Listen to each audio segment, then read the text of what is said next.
বিসমিল্লাহির রহমানির রহিম। আসসালামু আলাইকুম। ত্রয়োদশ জাতীয় সংসদ নির্বাচন আগামী 12ই ফেব্রুয়ারি। গণতন্ত্রের ভোটাধিকার প্রতিষ্ঠার অন্যতম নেত্রী বেগম খালেদা জিয়াকে শ্রদ্ধার সাথে স্মরণ করছি।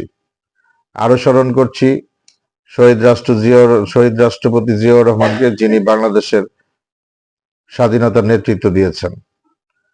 বর্তমানে জাতীয়তাবাদী দল তারেক রহমানের নেতৃত্বে জাতীয় সংসদ নির্বাচনে অংশগ্রহণ করছে। তারেক রহমান ইতিমধ্যেই 31 দফা কর্মসূচি ঘোষণা করেছেন।